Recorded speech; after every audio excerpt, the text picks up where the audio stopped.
Okay, good evening, ladies and gentlemen. As you already know, this is your U.S. General 5-drawer tool cart with side tray and deep compartment.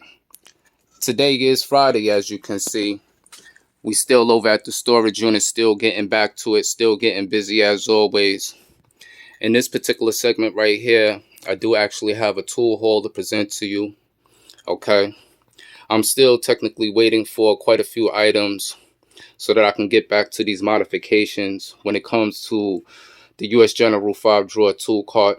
I'm quite sure a lot of viewers, when they see this particular service cart, I know they possibly say to themselves, what more could you possibly do? But in all actuality, I actually have quite a few other surprises that's about to come along once I get certain particular items in hand. I'm going to save, the best for last. All right. So like I said, in today's segment, I do actually have a tool haul to present to you. So we're going to get a good visual, take a look at a couple of things. I'm going to get some items out to the top of the tool cart. But I ain't going to hold you up too much more longer in the introductory of things. But as I always state, as usual, I always keep my signature lingering somewhere in the background. My Dunkin' Donuts coffee. You already know. Okay? So pretty much I'm about to get some contents out to the top of the tool cart. About to get my box cutters out. We're going to get a good visual. Take a look at a couple of things. So walk with me. Let's get it. Okay, I got one of the items out sitting at the top of the tool cart. Got my box cutters out. This was an item that was shipped to me through USPS Postal, okay, earlier this morning. So we're going to get a good opportunity to take a look at this real quick first. All right, so let me get the contents out so that we can dive right in. So walk with me. Okay, first and foremost, just to give you a visual to the brand, okay, these packages are coming from Goliath Industrial Tool, okay, and as you can see, these are 80 piece rail trays with a steel board. This item is made in China, okay, so once again, the name is Goliath Industry Tools, all right, and as you see, the LSTR, okay. So I'm gonna get the items out real quick so that we can take a look, because this is some reorganization that I technically need to do to the top upper compartment of the US General 5-drawer tool cart. All right, as you can see, I have the items out of the boxes now, okay, and what you're basically taking a look at is 80 piece socket, 4 rail systems, okay.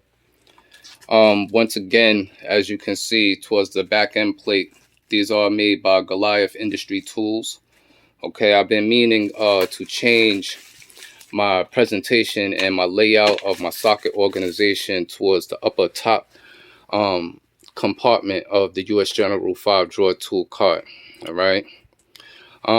Just to give a little brief description of some rails that I actually do use, that is in the US General 5-drawer tool cart, are actually made by Cobalt. Those were picked up from Lowe's quite some time ago, but the color configuration that I actually have in the US General is semi-off, due to the fact that the rail systems that I have in this particular cart was technically in another service cart that I had in the past, which was a sliding top northern tool cart. Okay, so I've been meaning to change up the presentation of the socket layout and things like that of that nature when it comes to the upper compartment. This is for another reason why I did the modifications when it came to the Husky Magnetic Power Cordless Tool Organizer, to free up some of the space from the top compartment just as well as my bottom drawer, because I actually do have a lot of cordless equipment. But cordless equipment is not my first primary go-to. My first primary go-to is air pneumatic, which will always be air pneumatic, no matter whether impact gun, die grinders, and so on and so forth. Cordless tools are good for what they are. all right, and they are convenient when air is less accessible. But when you are in a professional shop and air is accessible, you don't have to worry about runtime on batteries, okay, as long as you can technically hook up, all right. So that's just basically what that is. So once again, these socket rails right here are made by Goliath Industry Tools. I picked these up from off of eBay. Okay, if you was technically wanting to know, you know, where these came from, I purchased these from eBay. All right, so I'll give you a little look at my present socket layout and how things look and how these may possibly look inside this particular tool cart. Okay. Okay, so currently, you know, as far as my socket presentation and the layout and configuration, as you can see towards the center, how I actually have blue rails, all right? But towards these ends are red rails. All of these are 4 rail systems with capacity of 80 sockets of each rail, okay? I've been meaning to change up the upper compartment for quite some time. I just technically been holding it off. That's why, you know, the modification when it came to the Husky magnetic power cordless tool organizer for the service cart was important, so that I can free up a lot of this space in this area, which was over here, because I actually did have a lot of impacts, just as well as my cordless ratchets and things like that. I didn't always necessarily have wrenches sitting at the top.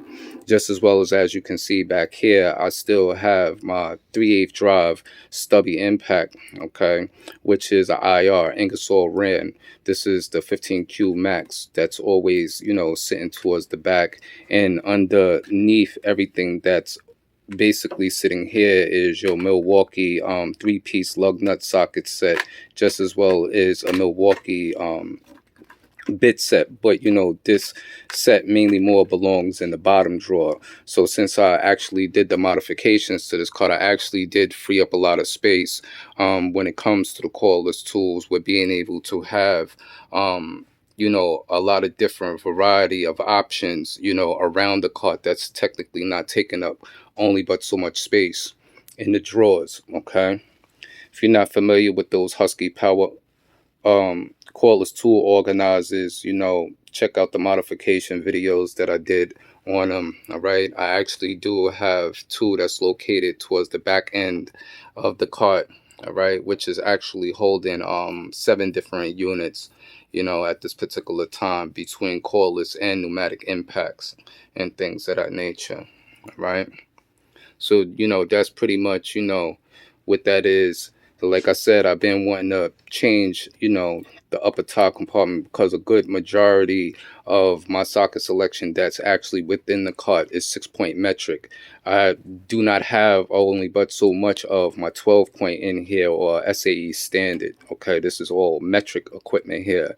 But I am very heavy when it comes to socket selection in all categories, whether it's 6-point, 12-point, all right, from deep to shallow to semi-deeps, from impacts all the way to chrome. Also, for some of them technicians and some of the mechanics out there, it's not always necessary that you always have to have chrome. I technically would suggest, you know, you move with impacts first, but it mainly more depends upon what type of work that you do and how you apply your equipment when you do so.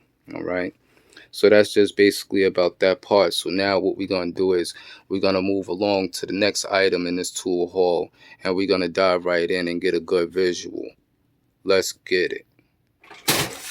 All right, so moving along, we're going to dive into this next item in this tool haul that was picked up today.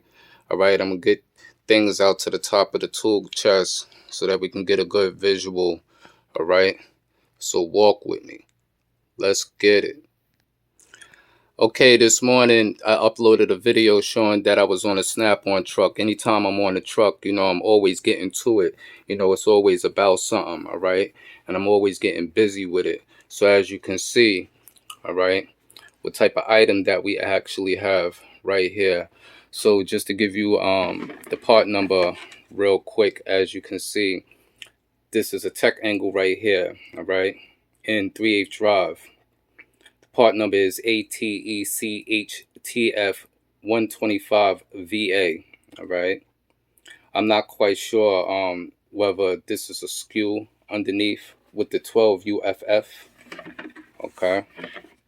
Um, this morning when I was on the truck, what I've been technically meaning to pick up is a 1/2 inch digital um, tech angle. All right. And the issue is that my dealer is basically is locating, the particular 100th anniversary in the 1/2 inch. All right, because only so many of them were distributed and put out. There are quite a few individuals who have dealers and things like that in other regions who actually do have them on their truck. Okay.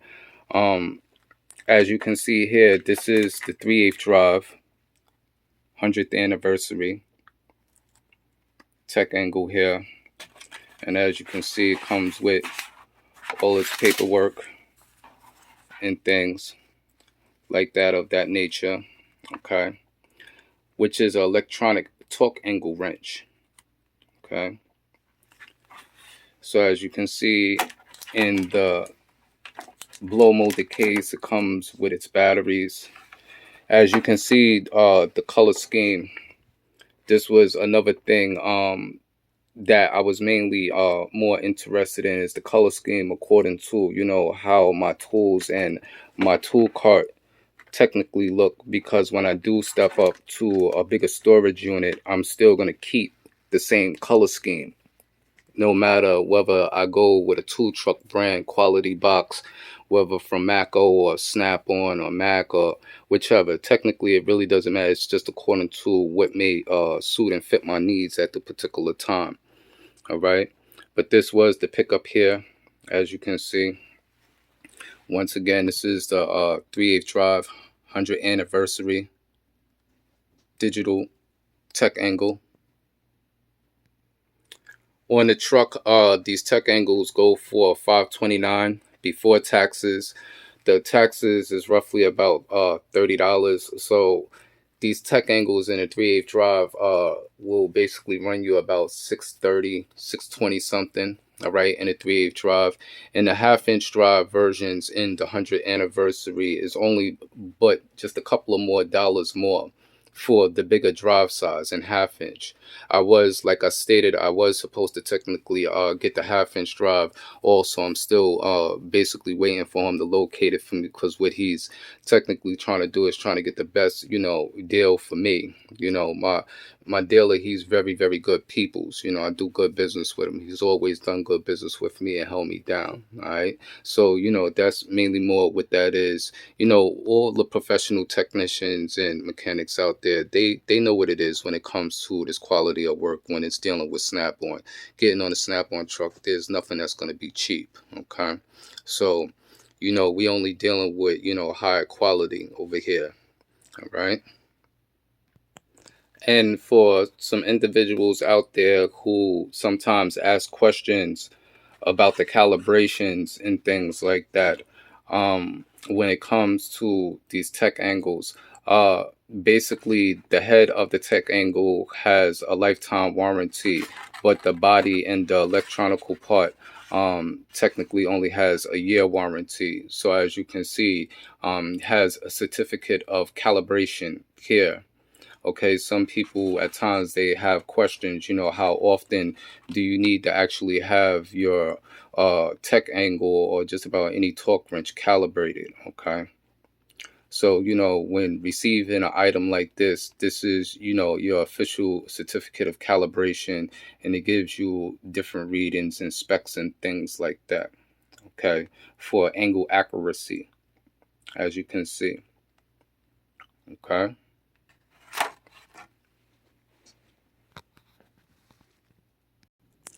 All right, so that's going to be your tool haul on the day. Once again, today is Friday. It's the end of the week. Want everybody to enjoy the rest of the evening. Have a good one and a safe weekend out there. Always keep it blessed as always. Nothing but positive things going on. We don't entertain the negative, maybe all the trolling and all of that. You know what I'm saying? So it is what it is. To that next tool review, that next tool haul, that next modification video. Keep it safe, and we're going to check you later. Peace.